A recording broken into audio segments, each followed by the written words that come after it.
Hello, everyone. Good morning, good afternoon. Welcome to our Chef's Corner series, which we conduct on Wednesdays and Fridays from 11 to 11:30.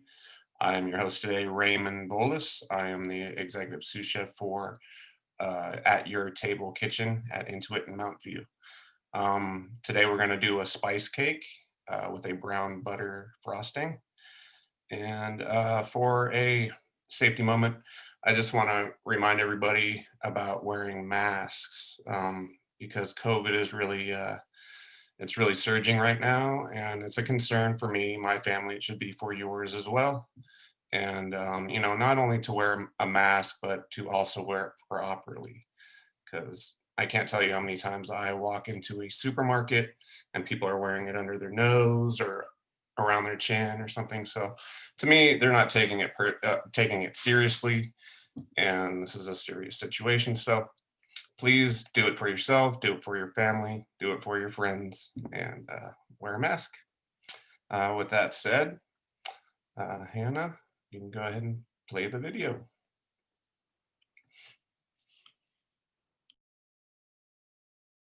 Welcome back to the CVK.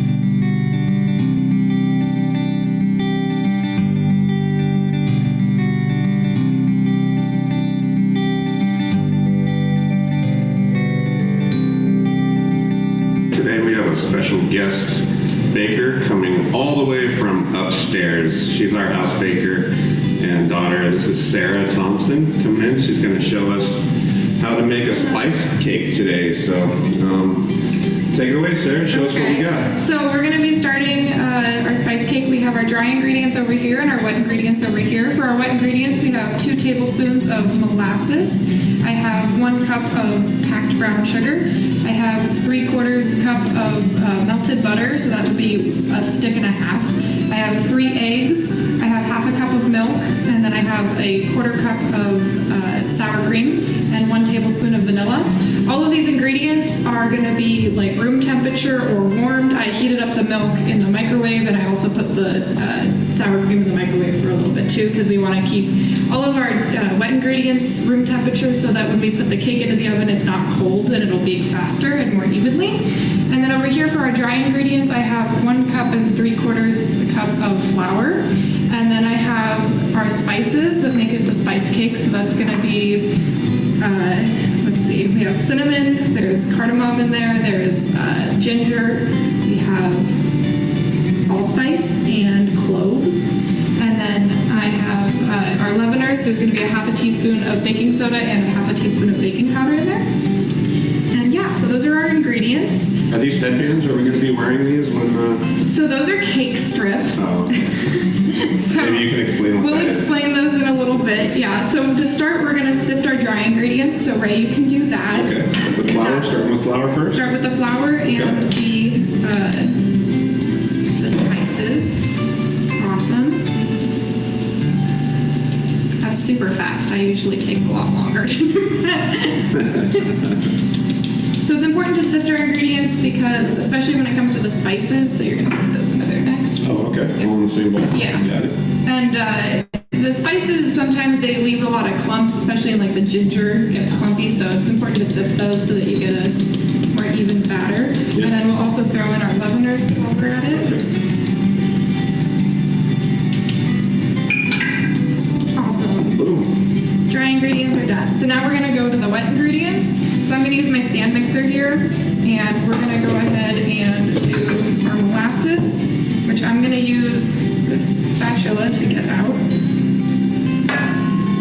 When you're measuring out your molasses, it's good to use some like Pam or butter spray to get all out of your... So you spray the bowl first before you add it, before you put Right. And yeah, I also did that on the measuring spoon, so that makes that better too. Excellent. The more you know. Yep. And then I'm just gonna add all of our wet ingredients into here.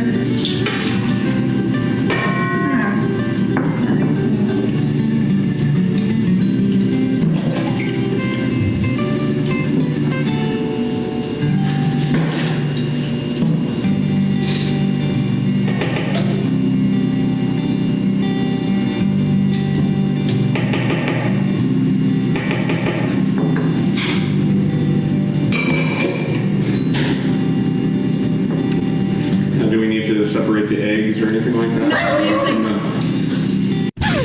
So we're using whole eggs sometimes in, oh wow, that's our dog, sorry about that.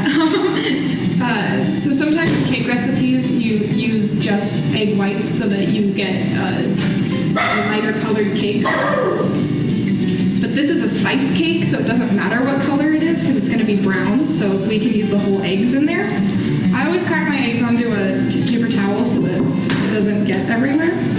Also, if you crack it on a flat surface rather than the edge of a bowl, you'll also get less shells, pieces of shell in there. So there's another good tip for you.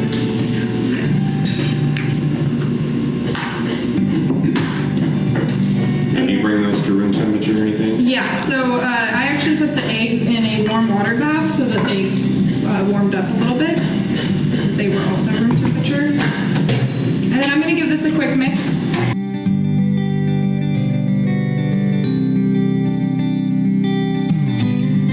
Okay, and then our sugar is actually technically a wet ingredient. I don't know if you knew that. So you I did not know Yeah, that. so sugar counts as a wet ingredient, so I'm going to add in our 1 cup of brown sugar into this mixture now.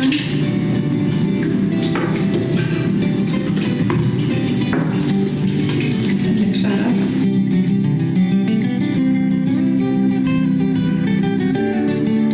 Okay, so you don't want to overmix your ingredients. It's good to do just a quick mix there. And you want to just mix until combined. So now we're going to add our dry ingredients into the wet ingredients. So you can see our mixture here.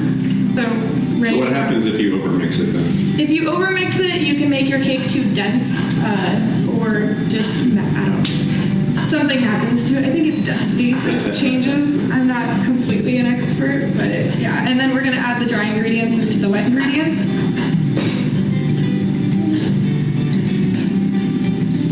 And you wanna do a little bit at a time so it doesn't get everywhere. You can smell the spices. And so you mix this on the one setting? Yeah, I mix it on low, Yeah. just so it doesn't get everywhere. Everything will explode everywhere. Yeah. If you go too fast. You don't want to mix too long because I still have more of this mixture to pour in here. So this is going to be a 3-tiered cake, is that correct? Yeah, so we're making 3-layer cake with 6-inch pans. I can already mix that up. Oh, it smells wonderful. Yeah, you can really smell all the spices in there.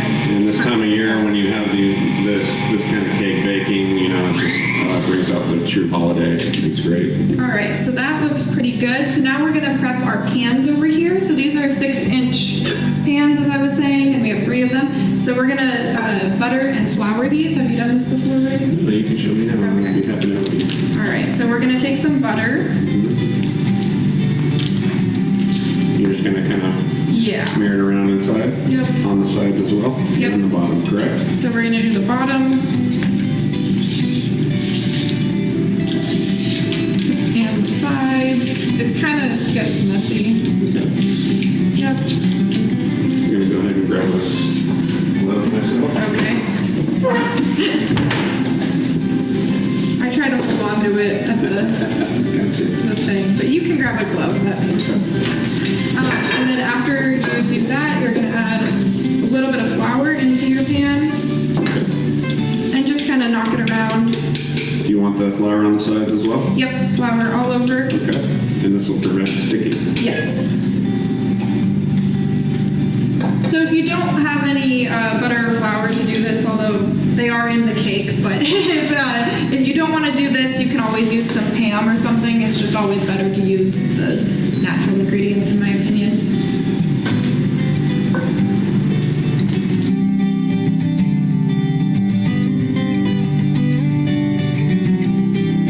So the headbands that Ray was talking about earlier, they're actually called cake strips, and what we use those for, they go around each of these pans. So we're gonna get them wet, if you Okay. wanna get them wet with really cold water. Really cold. Yep. Got it. And so these you can buy at, I think I got these on Amazon, but they're not that expensive, and I think they came in the pack of 3, if I remember correctly. But yeah, they're by Wilton, and you can change the size of them, but they're just these like strips that you get really wet, and the point of them is you put them around your cake pans and they keep the sides of your cake wet while they're in the oven. And this makes it so that they don't dome up or like change shape that much in the oven, and they'll rise evenly so that you have nice even cake layers so that when you decorate it's a lot easier.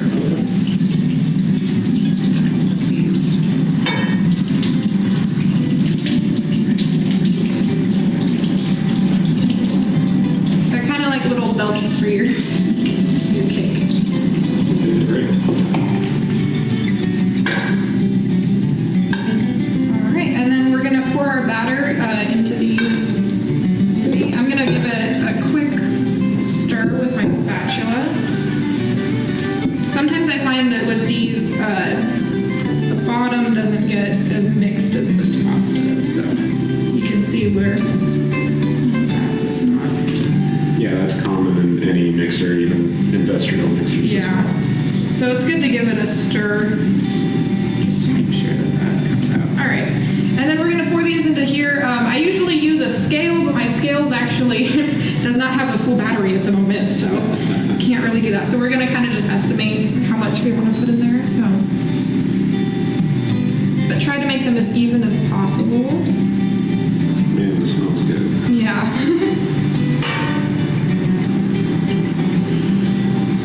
Too bad, that's pretty even. Like I said, it's a lot easier when you have a kitchen scale to use, but yeah, all right. So these look pretty good. They will poof up quite a bit. Move them around a little bit. Yeah. All right. So I actually put all three of these in the oven at the same time, so we'll go ahead and do that. So does it have to be on the medium, on the middle rack, the top rack? Yeah, I put it in the middle rack on 350 degrees, so our oven's been preheating, so it's all ready. Okay. So we'll go ahead and move those over there.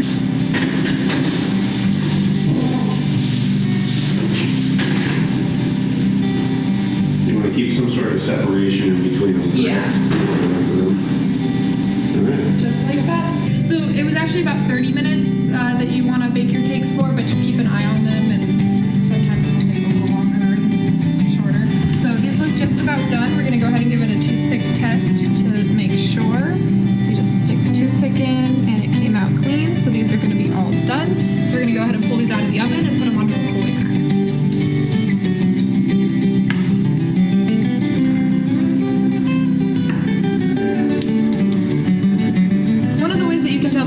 Done is that it's going to start pulling away from the edges, so you can kind of see here that it's coming apart from the edge just a little bit, and you can tell that that's. Smells so good. So we're going to let them rest for just a little bit before we put them on the cooling rack. Unfortunately, they did rise a little bit in the middle and they cracked, so but that's okay. We can fix it with frosting. So, yep. So we'll check back with you in a few minutes. Okay, so now we're going to be putting these onto the cooling racks, so you can go ahead and just upside down, give them a good tap, and they should come out pretty good. If yours are domed, kind of like ours are, I like to flip them back over so that they don't get too, because sometimes they'll crack on the other side. Okay, and another great thing about your cake strips is they're reusable, so you don't even, I've never even washed these, you just throw them to the side. All right, so now we're going to be making some brown butter frosting. I actually already browned our butter, so I used 7 sticks of butter in here, and I'll teach you how to do that. So to make brown butter, I put 7 sticks of butter into a pan over the stove, and I kept it on a very low heat so that the butter didn't burn. I kept an eye on it and stirred it every now and then just to make sure that it didn't burn. And then eventually it turns brown and it bubbles up. You can see how it's brown here. And then once it got to this point, I poured it into a glass bowl and stuck it in the fridge until it solidified. And I'm telling you that this brown butter frosting, and anybody who knows me knows I don't care for frosting, but this is the best frosting I've ever had in my life. She just made some cupcakes last week, and it was fantastic. Thank you. So we're going to go ahead and take this brown butter, put it into the mixer, and I'm using a paddle attachment now instead of the whisk.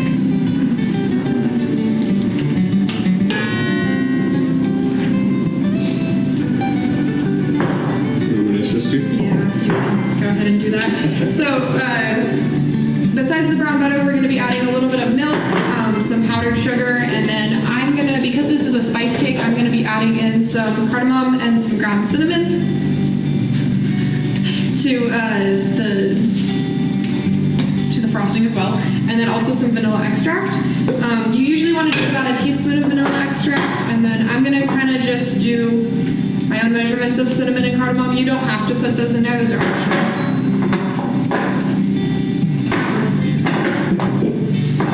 So I'm going to go ahead and put about a teaspoon of vanilla in.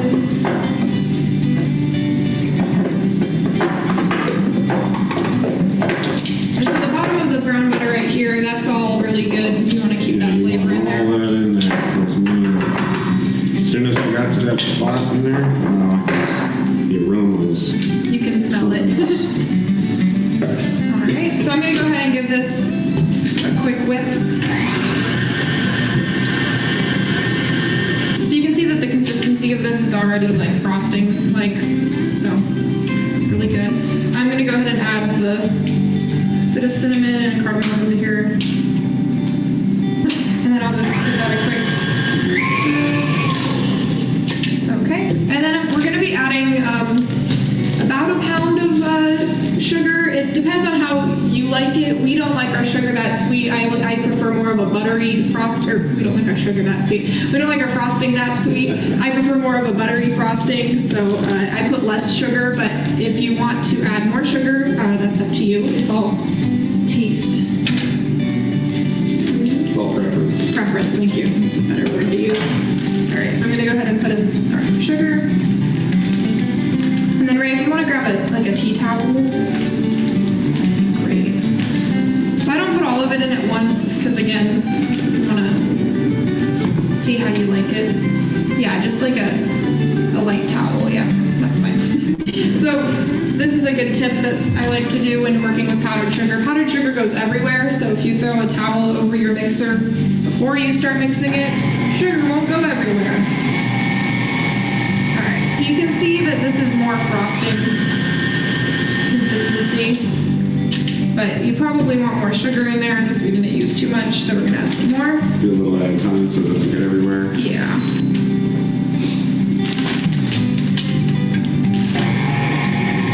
Alright, and then you want to add a little bit of milk in there to make it creamy, probably about a teaspoon.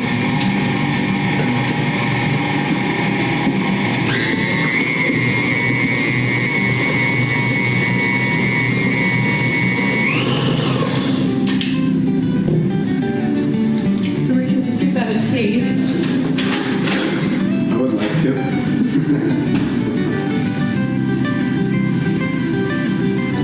Oh man. I think that's the perfect sweetness. It's pretty good.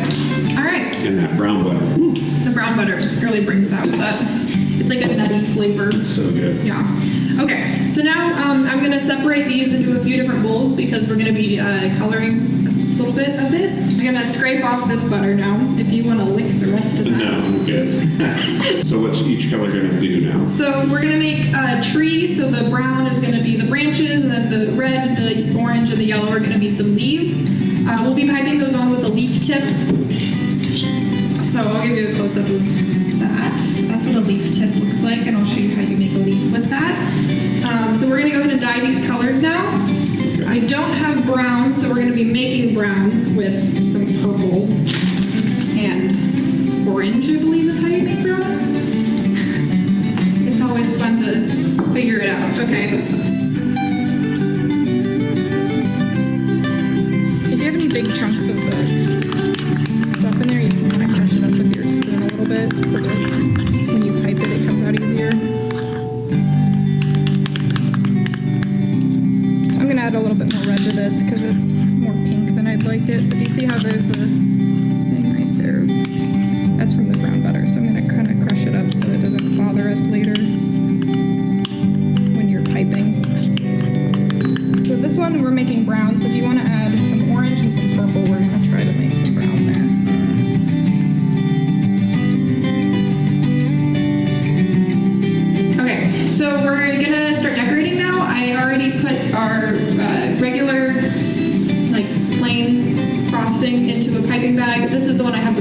because it's going to be the base coat. And then I have some orange with the leaf tip. I only have one leaf tip, so we're starting with orange and then move on to red and yellow. And then I have some brown, and I don't have any piping tip for that. It's just going to be plain. So we're going to go ahead and start. You want to start with a little dollop of frosting on your base so that your cake sticks to its spot. I'm going to start with this one because he's tallest. So I'm going to go ahead and put that on the center. And then we're going to go ahead and pipe on some frosting here.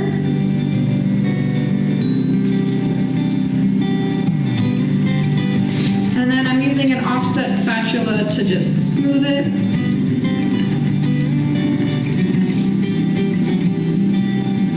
So this is where the artistic part comes in. This is her expertise here. So you should really see some of the stuff she's done over the past maybe year or two or three. It's very impressive. So for the next layer, I'm flipping it upside down because the tops were a little domed, so I'm doing that, and then we're gonna pipe in some extra frosting where it's needed.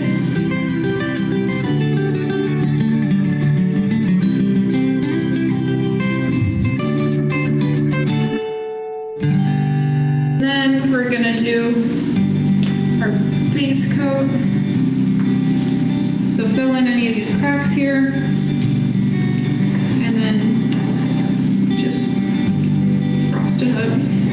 So we're going to frost the whole thing. So Yep. it'll be that color around. That'll be the base coat as it's called. Yeah, so this is like the crumb coat too.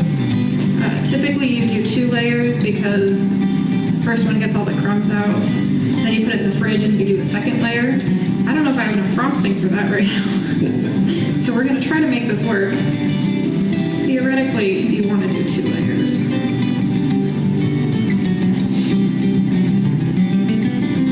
For the sides, I like to use bench scraper. Kind of just.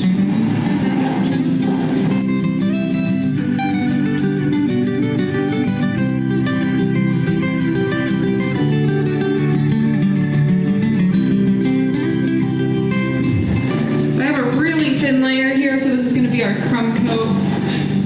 And we're going to stick this in the fridge for about 20 minutes to try to get the frosting to harden up. And yeah, crumb coats don't have to be perfect, so it's okay that it looks the way it does right now. So we're gonna pop this in the fridge for 20 minutes and we'll see you back. Okay, so it's been in the fridge for a little while, so we're gonna go ahead and do the second layer. I hope I have enough frosting.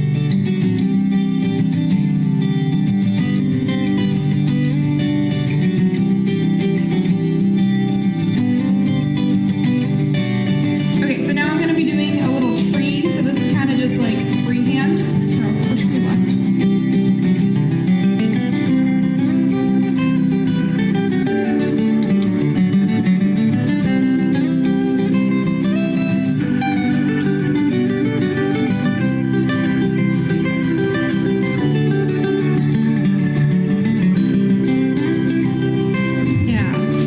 Okay, so now we're gonna add on some leaves. So I'm starting with orange, and I have this leaf pipe or tip. So if Ray actually wants to try this out, he can try it out on here. So the way that you want to do the leaf is you press a little bit, and then you pull off, and it kind of leaves the leaf impression. If you want to try doing that, Ray. So you just press down. Yep. Lift up. There you go. So now I'm gonna just go ahead and pipe on some leaves through the tree.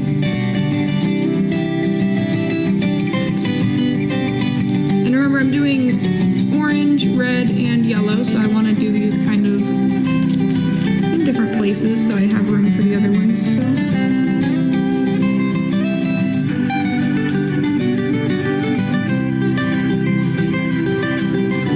Okay, so now we're gonna go ahead and do just the same thing that we did with the orange, but with the yellow. So I'm gonna start with the topping.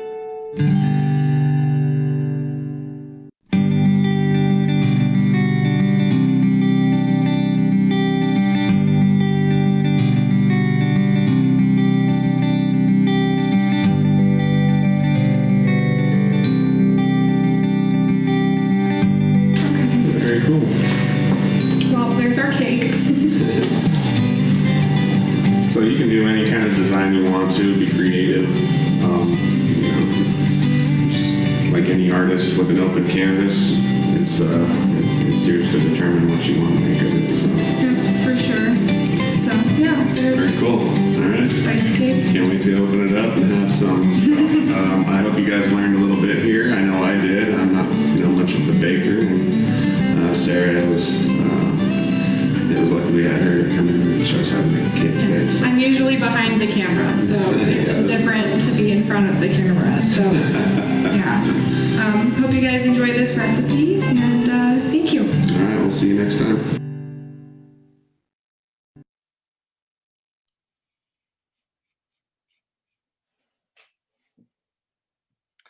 Yeah, I had a couple pieces myself that not 10 minutes after, so that is a good cake. Anybody have any questions? Or I wish I could have Sarah here right now. She's taking some classes for college online, so she wasn't able to join, unfortunately. But she wanted to, and she wanted to say she wanted me to tell you guys thanks for watching, and hope you enjoyed it. I have a question, Chef. Okay. Actually, so let me get this right. She said that the sugar, brown sugar, is actually considered a wet ingredient. Yeah, I didn't, I even said in the video, I didn't even know that. So I just learned something new. That's awesome. And well, I learned a lot of things new today, but that I did not know. Thank you for sharing. Tell her thank you for that. Absolutely. Absolutely. So I know it was a little bit longer than my other videos, ran about 7 minutes longer, but I learned that baking takes a little more time. So there's some steps involved in that one, but cool. Anybody else have any questions? Or No, thank you so much. I really liked watching that. yeah, It was awesome. Looked she's delicious. an amazing girl, and I'm so proud of her, and she's so helpful, and all around just a good kid. So, all right, I'm glad you guys enjoyed it. I guess we'll wrap it up for the day, and we'll see you next time. Thanks, Chef. Thank you.